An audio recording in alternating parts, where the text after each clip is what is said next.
Thank you very much, Chairman Ed Royce and Ranking Member Elliot Engel, for having this important hearing on turbulence in the Middle East. And first, Dr. Mitchell, I want to thank you for your efforts for Pastor Brunson.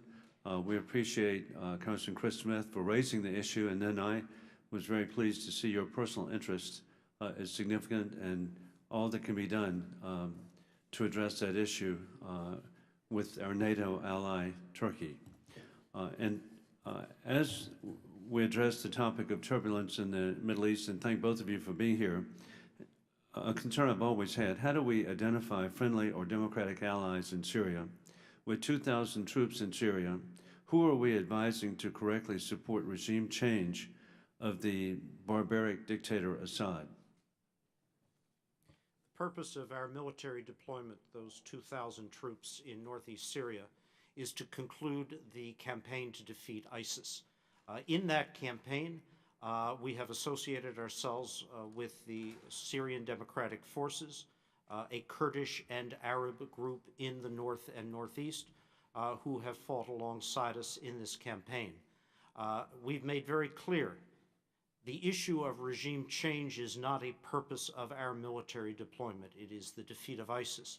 The purpose of the international political process in Syria is to see the Syrian people, all of them, able to make a choice in a free and fair manner to choose the kind of regime, the kind of governance they want. And we have said repeatedly, we do not believe that choice would, in the end, produce a continuation of Assad or his regime. Well, I want to thank you. That's about the best description we've had over the years of being here and discussing Syria, so thank you very much. And for both of you, the Revolutionary Guard is one of the main elements in spreading Iran's malign influence in the Middle East, such as in Lebanon and in Syria. What specific steps is the administration taking to diminish the Iranian influence across the Middle East? What is the strategy to prevent Iran from filling the vacuums created by instability in the region, particularly as ISIS is being defeated and withdrawing? And how active are the Revolutionary Guards outside of the Middle East? Where are they active?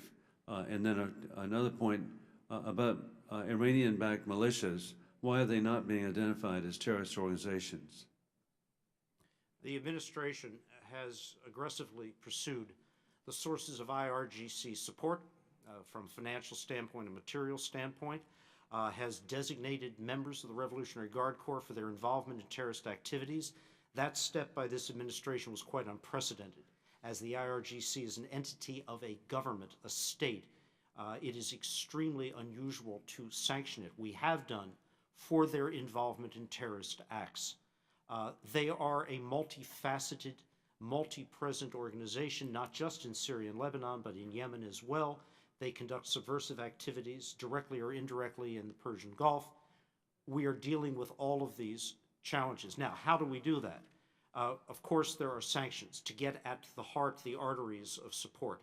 But more broadly speaking, by strengthening legitimate institutions of legitimate states, you push back against a vacuum which Iran takes advantage of.